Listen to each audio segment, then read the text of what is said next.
Olá, queridos alunos. Estamos de volta na nossa quarta videoaula da disciplina de Desenho de Estruturas de Concreto Armado do curso de Desenho da Construção Civil. Eu, professor Felipe Douglas.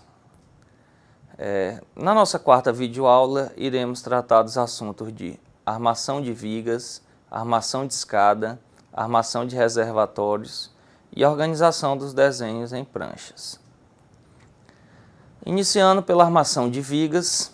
Na armação de vigas, o desenho dos ferros é feito em linha grossa sobre a vista lateral da viga, desenhado em linha fina, sem cotas. Então a gente deve atentar inicialmente a essa diferenciação entre as linhas. Sempre a ferragem representada como linha grossa, conforme foi comentado na videoaula 3, e o desenho sempre representado por uma linha mais fina, e sem as cotas do desenho, somente cotas na ferragem. A escala usual é a escala de 1:50. Para detalhamento das barras, são feitas translações das mesmas para cima e para baixo das vigas.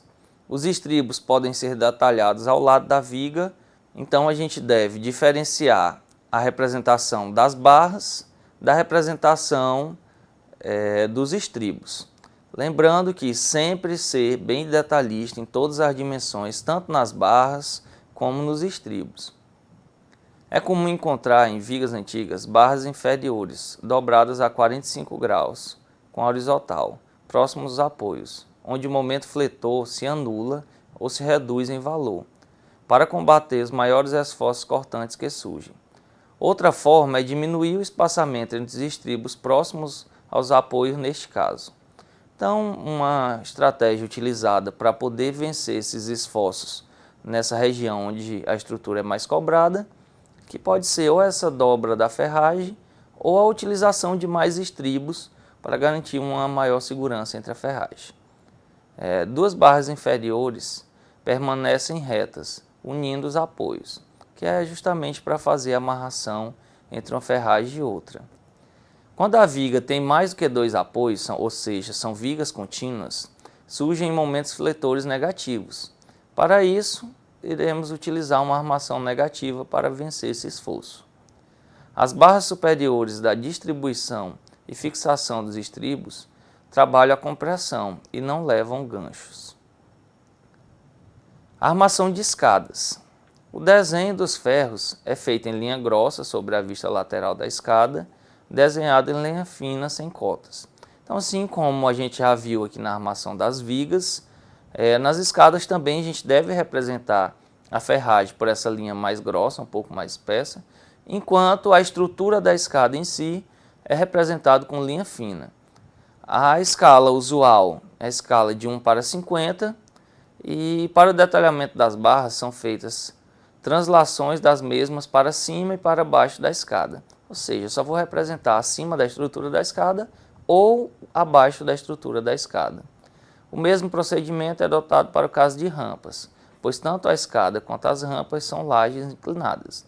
Então, estiver representando uma rampa ou estiver representando uma escada, a norma a seguir é essa, representar sempre acima ou abaixo. A gente não pode esquecer, conforme a gente vê aqui no slide, que na representação dessa ferragem, a gente deve ser o mais detalhista possível na medida de representação dessas dimensões. Não esquecer de representar todas as curvas que a gente venha a ter nessa escada. Então, se a ferragem vai ter que ser feito dobra, essas dobras devem ser representadas e devem ser apresentadas as suas dimensões. Assim como a gente deve representar a nomenclatura da barra com todas as suas características. Quantidade de barras com essa mesma característica, o diâmetro da bitola que está sendo utilizado e todos esses detalhes necessários na representação. Armação de reservatórios. O procedimento para o desenho da armação das paredes de reservatórios, que pode ser tanto cisternas ou caixas d'água, é o mesmo usado para lajes, assim como o piso e o teto.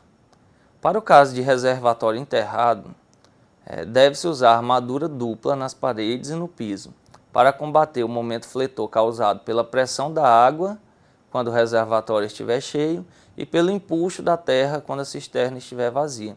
Ou seja, estou trabalhando com a cisterna, no caso de um reservatório que fica enterrado, esse reservatório ele tanto vai sofrer ação da água na parte interna da cisterna, como vai sofrer a ação do solo pela parte externa. Então a gente já tem que ter essa atenção que a ferragem tanto vai ter que vencer o esforço de dentro para fora, como vai ter que vencer o esforço de fora para dentro. A organização dos desenhos em prancha. Padrão adotado para as pranchas do desenho deve conter o tipo ou A0, A1, A2 ou A3. E o papel é escolhido conforme o tamanho e quantidade de desenhos. Então, de acordo com a estrutura que você está representando, o tamanho dessa estrutura, você vai ter que optar por uma dessas dimensões do papel.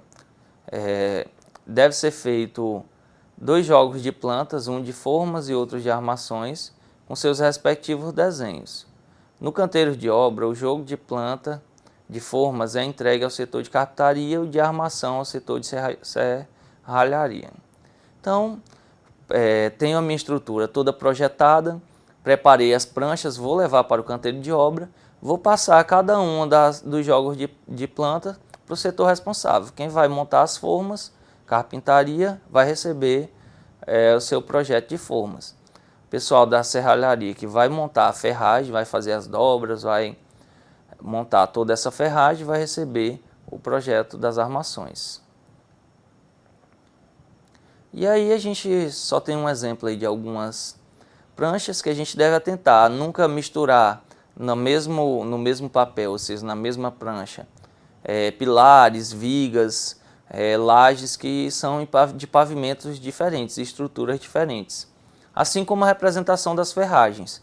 Ferragem também a gente representa sempre para cada plano. Estou em um pavimento, eu represento a ferragem daquele pavimento. Fiz a mudança do pavimento, já vou para uma outra prancha. Devo atentar que nessa prancha vai possuir o carimbo, obrigatoriamente tem que possuir o carimbo, conforme já vimos na nossa videoaula 1, videoaula 2 e videoaula 3. Nesse carimbo deve se apresentar quem elaborou o projeto, o responsável técnico pela obra e o proprietário da obra. Isso nunca pode faltar na prancha.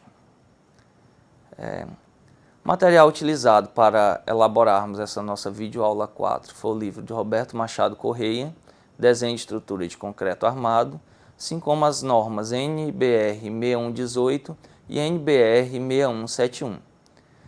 Obrigado pela presença, espero que a nossa disciplina de desenho de estruturas de concreto armado traga mais conhecimento, mais experiência a todos vocês. Obrigado.